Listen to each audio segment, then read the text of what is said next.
are at Shelters by Jesus podcast, and we are so excited that you're with us, you're watching, you're listening, you're hitting subscribe, you're hitting like, you're sharing with your friends, because that brings money in. And if you want to help get people off the street, you go to sheltersbyjesus.com. If you'd like to give, it's $9. We'll get somebody off the street. We also have 4 books out written by the dumb hick from Skowhegan, me. And they have 2 prices, $10 are free. And you put your name and address right there and tell if you want books 1, 2, 3, or 4, all of them. We'll mail them right out to you. You also can call the office at 207-474-8833 and give them your name and address there, and they'll ship it. But the other thing you can do is get a tour. When you call that number, say, I'd like a tour, and you'll meet the residents. You'll see everything we have. And we're just excited about you being a part of this. So now, on to the podcast. All right. Here we are with a couple more residents. We're doing our resident series. We did a couple yesterday. You've probably already seen their podcast. But anyway, today we have with us Charles and Martha. Did I get that right? Yes, sir. Okay. They're fairly new residents. I don't know their stories at all. I didn't know the ones from the last ones either. So we're learning about our residents. The main thing is I want to introduce you to the residents so you can see they're just people just like you and me. They get problems like you and me. No different. No different. They just happen to be homeless. So, I don't know who wants to be the spokesman to start with, so I'll just ask questions of you. So he just tapped Martha and said, so I guess the women do the talking. Nothing unusual. How it is most places. But Martha, you guys are engaged to be married. Am I right? Correct. Yes, all right. So you've been engaged for almost 3 years. About 3 years. Yeah. And you're going to be tying the knot here. Yes, we are. I understand Pastor Al is going to do the ceremony, so you're going to be married here. Mm-hmm. And so you've known each other for a few years before you got engaged. Yeah. Oh, 15 years total. You've known each other about 15 years. Oh, 15 years. Well, that's half a lifetime for some. 16 and 31, yeah. Yeah, well, good. So anyway, what brought you to the state of homelessness? And I'll let you, either one or both of you, share your stories. So we had a nice 2-bedroom in Gardner. Okay.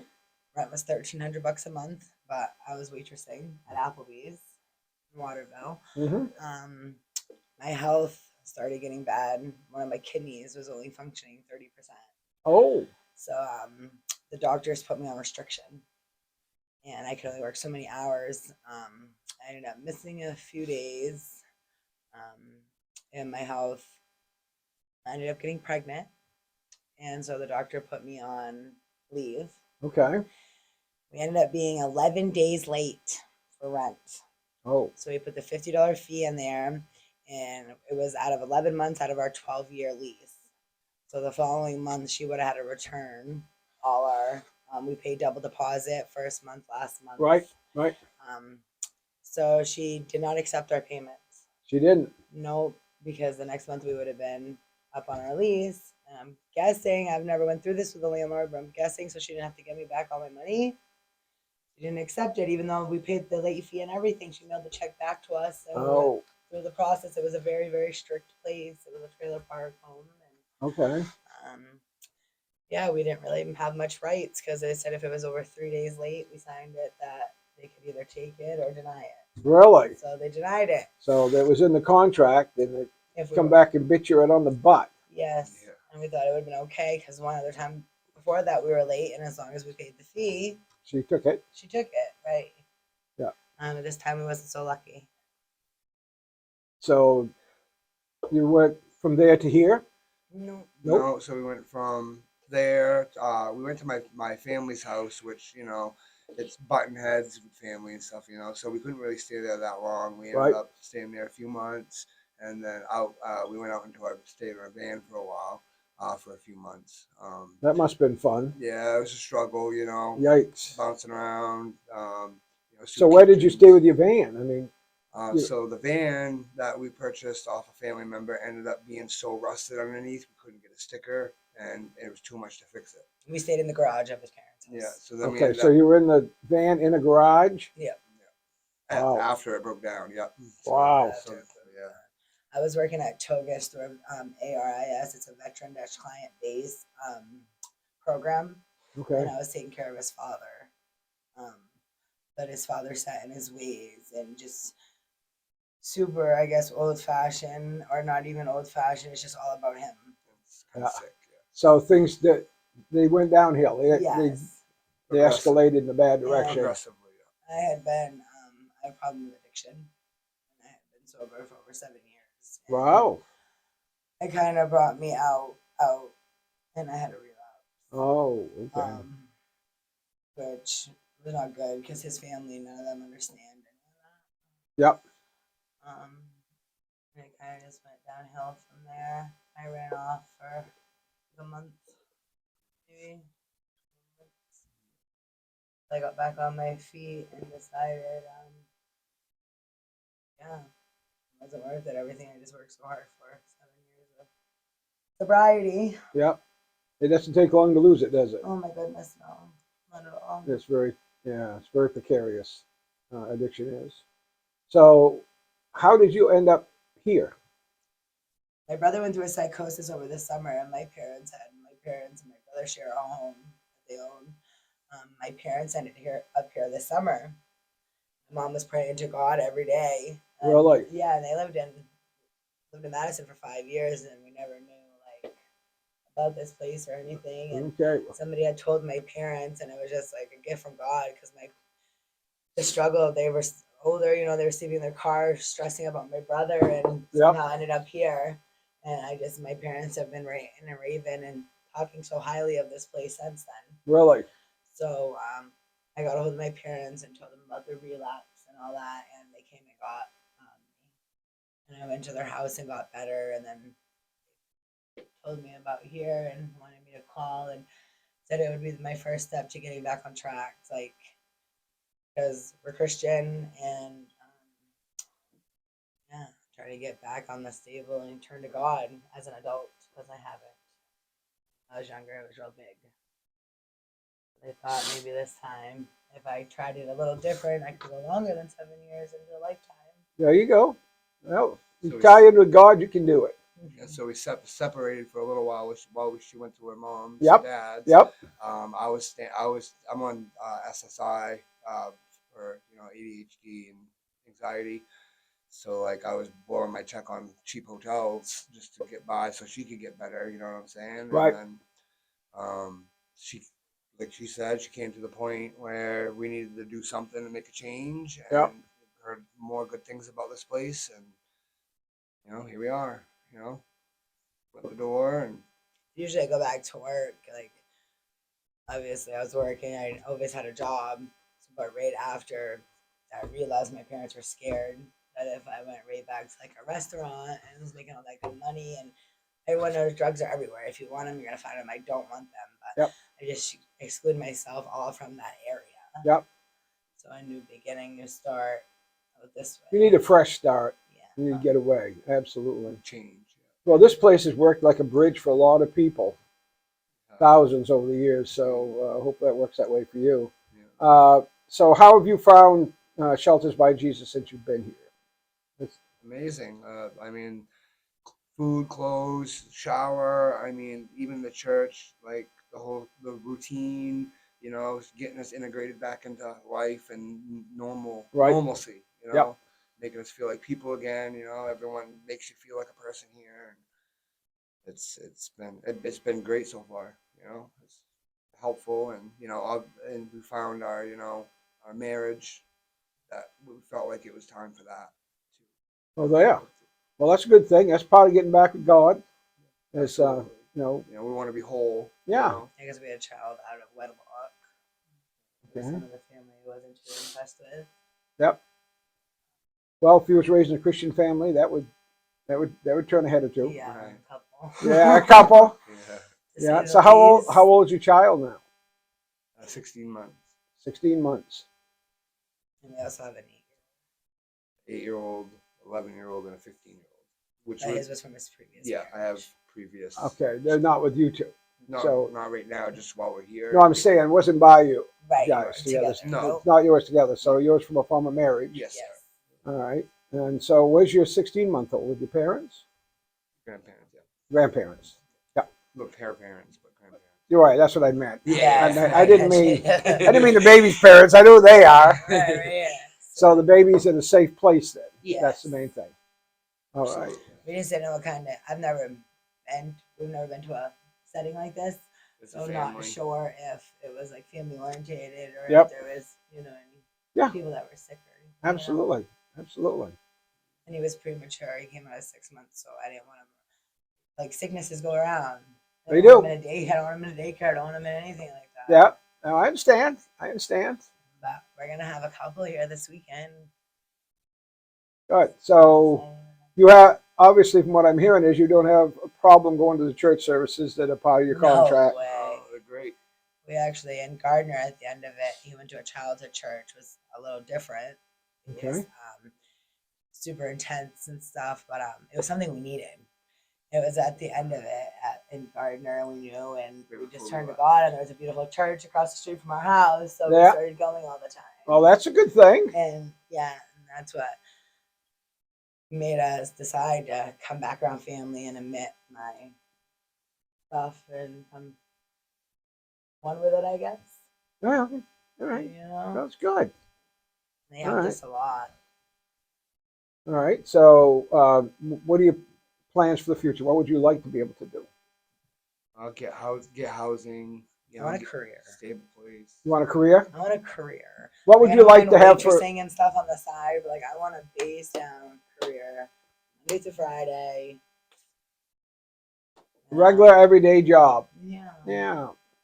Anything in particular you like to do? So I went to college. I was supposed to be a teacher. Where'd you go to college? I went to UMA. I graduated Monmouth Academy a year early. I took all advanced classes. You, from which academy? Monmouth Academy. You went to Monmouth Academy? Ah, the pastor from North Monmouth is on my board. North Monmouth Community Church. Oh wow. Ed Spencer. Sir. You know him? Yeah. I figured if you went to school in Monmouth, you'd have to know because he's coached over there and stuff. Yes. Yep. So you've run across that before. Oh. The tall, bald dude. That's Yeah, him. He was my basketball teacher and basketball coach. Yes. And I know his children. Yeah. Yeah. He coached your kids? No. No, you just know he coached other kids. That's Yeah. what you talk about. Okay. You're all there. Yeah. Hey, it's a small world. Very Keeps coming small. around. Actually, we were just in North Monmouth last Sunday. We just came from there Wow. because North Monmouth is a supporting church because Yeah. the pastor's on the board. So, yeah, it's one of our supporting churches. cool.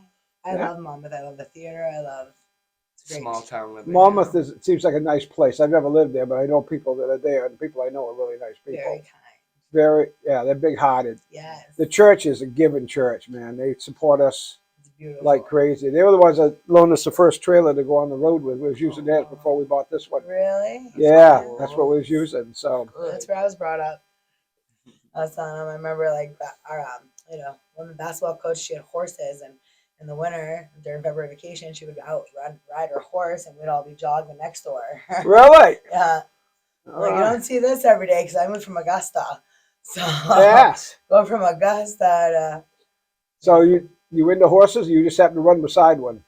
no, I've loved horses my whole life, and then we'd go work in our barn, and Oh, really? yeah, Miss Ludwig. Yep. Cool. Well, my daughter has a horse ranch. That's why I asked. Really? Yes, Yeah, has a I huge see. ranch. Where's that at? Detroit, Maine. Yeah. Yeah, that's me showing there, showing one of the stallions and one of the pictures there. Oh. Yeah, and her as well.